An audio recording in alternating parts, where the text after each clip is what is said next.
अस्सलाम वालेकुम जी, मैं हूं बिलाल हाशमी और आप देख रहे हैं ऑन साइड क्रिकेट। दोस्तों, अगर अभी तक आपने मेरे इस चैनल को सब्सक्राइब नहीं किया तो मेरे इस चैनल को सब्सक्राइब करें और साथ ही साथ बेल आइकन को भी प्रेस करें ताकि क्रिकेट की आने वाली तमाम खबरें आपको बरवकत पहुंच सकें।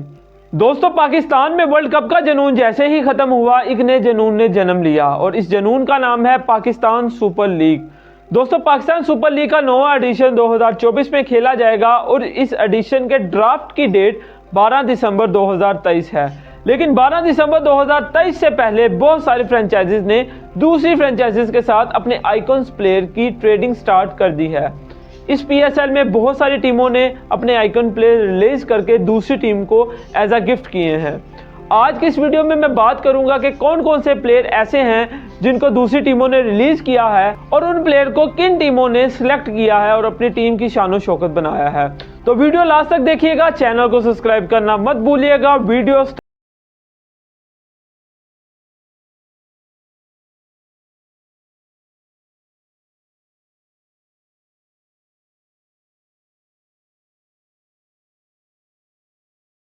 दोस्तों, पीएसएल 9 में जो सबसे बड़ी ट्रेड हुई वो कोयटा ग्लैडिएटर और मुल्तान सुल्तान के मबैन हुई।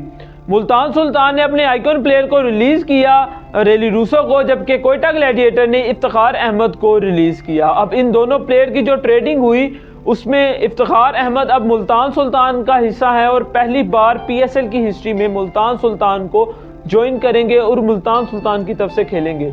जबकि अगर मैं रेली रूसो की बात करूं तो इससे पहले भी रेली रूसो कोयटा ग्लैडिएटर की तरफ से खेल चुके हैं और उनकी जीत में अहम किरदार अदा कर चुके हैं।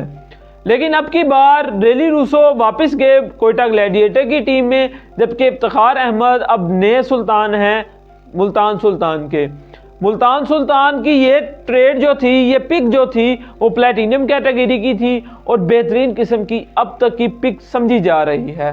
दूसरी पिक हुई कराची किंग और कोयटा ग्लैडिएटर के मबैन, जो कि कराची किंग के मोहम्मद आमिर गए कोयटा ग्लैडिएटर में, जबकि कोयटा ग्लैडिएटर ने मोहम्मद आमिर के बदले कराची किंग को दिया मोहम्मद नवाज। अब मोहम्मद नवाज कराची किंग का हिस्सा हैं और मोहम्मद आमिर पहली बार पीएसएल की हिस्ट्री में पहली बार कोयटा ग्लैडिएटर को या किसी भी दूसरी टीम को ज्वाइन करेंगे, क्योंकि पहले 8 के 8 सीजन मोहम्मद आमिर ने कराची किंग की तरफ से खेले और अब कराची किंग को उन्होंने अल्लाह हाफिज कह दिया है। उसके बाद पीएसएल 9 की जो सबसे बड़ी पिक हुई वो कराची किंग और इस्लामाबाद यूनाइटेड के मबैन हुई।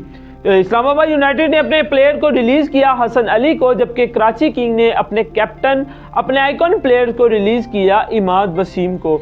इमाद वसीम की अब बड़ी लंबी चौड़ी कहानी है, क्योंकि इमाद वसीम ने प्रेफर की लीग क्रिकेट को। लीग क्रिकेट खेलने के लिए उन्होंने नेशनल ड्यूटी को जुटलाया, उनको नज़रअंदाज किया, जिसकी वजह से अब कराची किंग के भी प्रेशर था पीसीबी का कि अगर आपने अपनी फ्रेंचाइजी से कोई प्लेयर खिलवाना है, कोई कैप्टन खिलवाना है तो वो खिलवाएं जो हमें फ्यूचर में काम दे सके।